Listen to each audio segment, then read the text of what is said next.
Bismillahirrahmanirrahim. Assalamualaikum warahmatullahi wabarakatuh. Alhamdulillahirrahmanirrahim. Wassalatu wassalamu ala asrofil anbiya'i wal mursalin wa ala alihi wa sahbihi ajma'in. Baik teman-teman semuanya, kami dari kelompok 1 akan mempresentasikan hasil tugas yang telah diberikan. Ini adalah formulasi dan evaluasi sediaan tetes telinga. Kami menggunakan tetes telinga chloramphenicol. Next.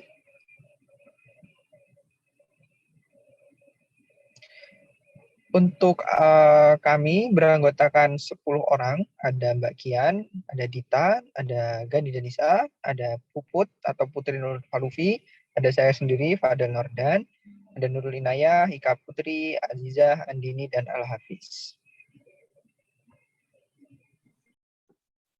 Formula untuk tetes telinga chloramphenicol dari kelompok kami, yaitu diantaranya ada chloramphenicol berfungsi sebagai zat aktif dengan jumlah 1% dengan penimbangan 0,1 gram, kemudian metilparaben yang berfungsi sebagai pengawet antimikroba, jumlahnya 0,12% dengan penimbangan 0,012 gram. Selanjutnya yaitu propilparaben berfungsi sebagai pengawet antimikroba dengan jumlah 0,01% dan penimbangan 0,001 gram, dan yang terakhir ialah propilen glikol berfungsi sebagai pelarut, diet hingga 10 mili. Monografi bahan aktif dan eksipien tetes telinga chloramphenicol. Yang pertama, chloramphenicol dengan berat molekul yaitu 323,13, pemerian hablur halus berbentuk jarum atau lempeng memanjang, putih hingga putih kelabu atau putih kekuningan. Larutan praktis netral terhadap lakmus praktis netral terhadap lakmus P. Kelarutan sukar larut dalam air, mudah larut dalam etanol, propilen glikol, aseton, dan etil asetat. Untuk stabilitasnya adalah stabil dalam larutan netral atau larutan agak asam. Untuk pH-nya antara 4,6 dan 7,5, titik leburnya adalah 149 sampai 153 derajat Celcius. Kegunaannya adalah bahan aktif, penyimpanannya adalah disimpan di dalam wadah tertutup rapat dan diletakkan di tempat yang sejuk dan kering. Kemudian yang selanjutnya ada metilparaben.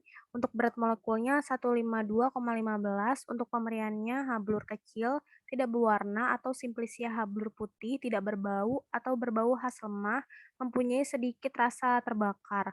Kemudian kelarutannya, larut dalam 500 bagian air, dalam 20 bagian air mendidih, dalam 3,5 bagian etanol 95%, dan dalam 3 bagian aseton.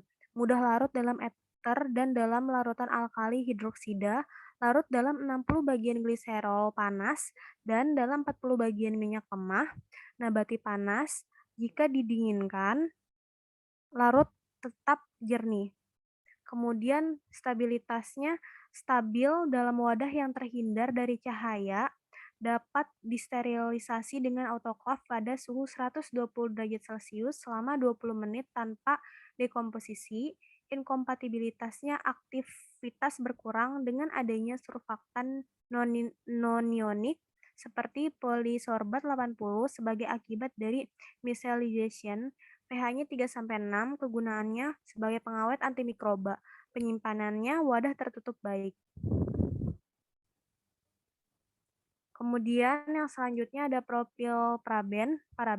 Untuk berat molekulnya 180,20, pemeriannya serbuk hablur putih, tidak berbau dan tidak berasa.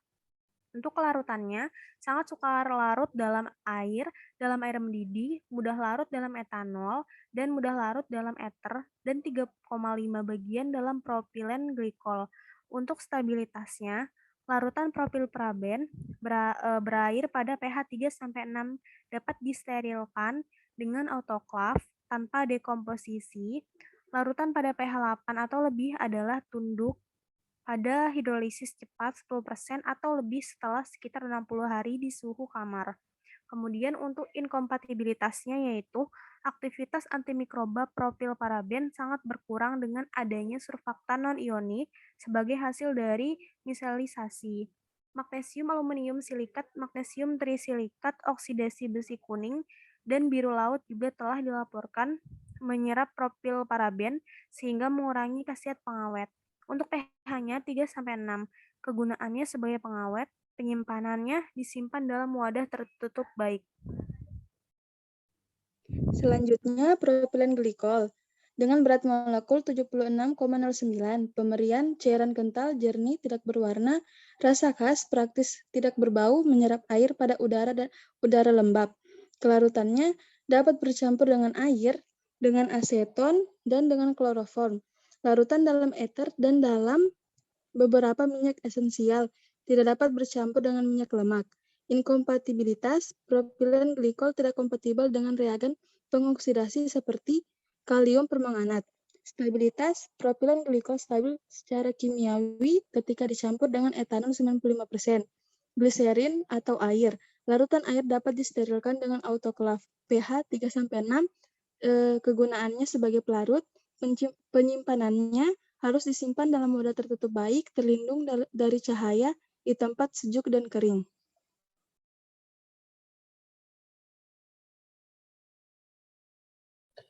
Yang berikutnya adalah cara pembuatan tetes telinga chloramphenicol.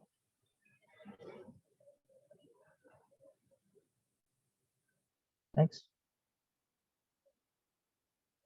Jadi cara pembuatan yang kami paparkan, yang pertama adalah mempersiapkan alat dan bahan yang dibutuhkan, kemudian dilakukan sterilisasi. Yang kedua, bahan yang digunakan ditimbang menggunakan kaca arloji.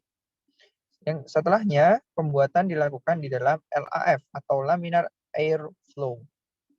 Yang keempat, chloramphenicol dilarutkan menggunakan propilen glikol sampai larut. Kelima, metilparaben dilarutkan menggunakan propilen glikol sampai larut. Dan yang terakhir, propil paraben dilarutkan menggunakan propilen glikol sampai larut. Yang ketujuh, semua zat yang telah dilarutkan dicampurkan dalam gelas kimia sampai terlarut sempurna. Yang kedelapan, propilen glikol ditambahkan ke dalam campuran 10 ml. Aduk sampai homogen. Yang kesembilan, memasukkan sediaan ke dalam wadah obat tetes telinga masing-masing 10 ml secara aseptis di dalam laminar eye flow dengan menggunakan spuit steril yang sudah dibilas dengan larutan sediaan. Kemudian yang ke-10, pasang tutup wadah yang telah disiapkan, dan yang terakhir dilakukan evaluasi pada sediaan, kemas, dan beri etiket. Selanjutnya, evaluasi sediaan.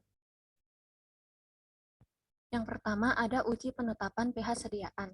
Prinsip evaluasinya yaitu menggunakan pH meter. Dilakukan penetapan menggunakan sejumlah larutan tetes telinga yang diencerkan dengan air volume sama.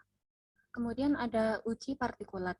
Prinsipnya yaitu partikel pengotor cairan dihitung dengan sistem elektronik yang dilengkapi sensor cahaya redup atau dilihat dengan latar belakang hitam. Kemudian ada uji volume terpindahkan. Prinsipnya, pengukuran jumlah sediaan yang dikemas dalam wadah sediaan dosis ganda. Jika sediaan tersebut dikeluarkan dari wadah aslinya, akan memberikan jumlah yang sesuai seperti yang tercantum pada etiket.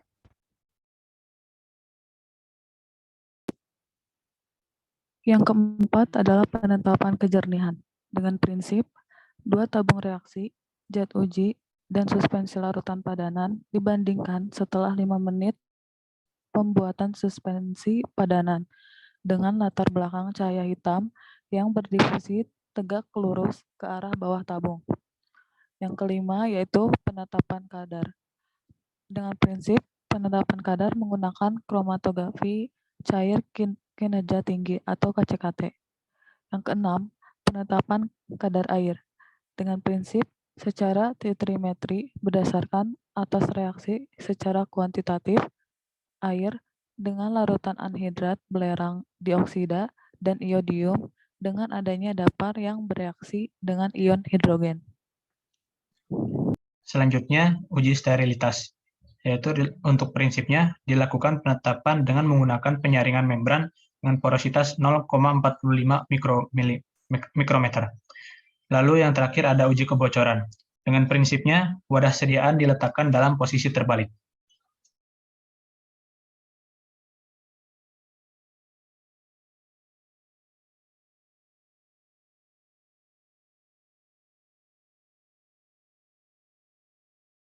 Sekian, terima kasih. Mohon maaf jika ada salah kata. Wassalamualaikum warahmatullahi wabarakatuh.